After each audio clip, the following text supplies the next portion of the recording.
BJP జిల్లా party అధ్యక్షులు నడికుదుటి ఈశ్వరరావు పిలుపు మేరకు గజపతి నగరం అసెంబ్లీ బీజేపీ సమన్వయకర్త సరిది దుర్గాప్రసాద్ ఆధ్వర్యంలో ఎమర్జెన్సీ వ్యతిరేక దినం కార్యక్రమాన్ని నిర్వహించారు।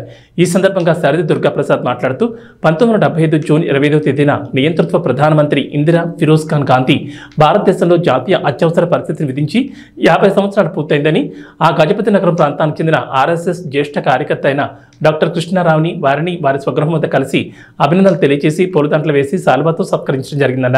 ఈ కార్యక్రమంలో గజపతి నగరం మండలం బీజేపీ అధ్యక్షులు అరిశెట్టి ఏడుకొండలు, జిల్లా బీజేపీ కార్యదర్శి మండపాక భారతి, మండల కార్యదర్శి వేమరి సత్యనారాయణ, తవుడు భాస్కర్ రావు, ఎం ఈశ్వరరావు, మహేష్ తదితరులు పాల్గొన్నారు।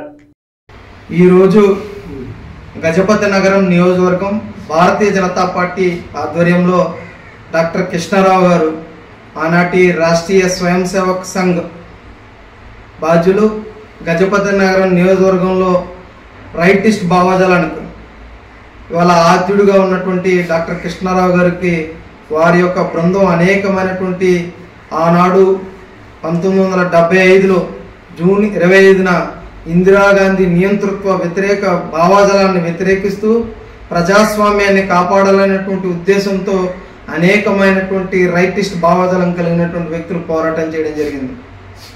కనుక వారి యొక్క స్ఫూర్తిని ఇవాళ అందరికీ, విద్యార్థులకి, యువజనులకు, రాజకీయ వ్యక్తుల్లో పనిచేస్తున్నటువంటి ప్రతి ఒక్కరికి తెలియజేయాలనేటువంటి ఉద్దేశంతో ఇవాళ కార్యక్రమాన్ని ఏర్పాటు చేయడం జరిగింది। ఈ కార్యక్రమం అయిపోయిన వెంటనే డాక్టర్ కృష్ణారావు గారి దగ్గరికి వెళ్తాం, వారి యొక్క పూలదండలు అలాగే సాల్వాతో సత్కరించి వారి యొక్క ఆశీర్వాదం తీసుకోవడం జరుగుతుంది।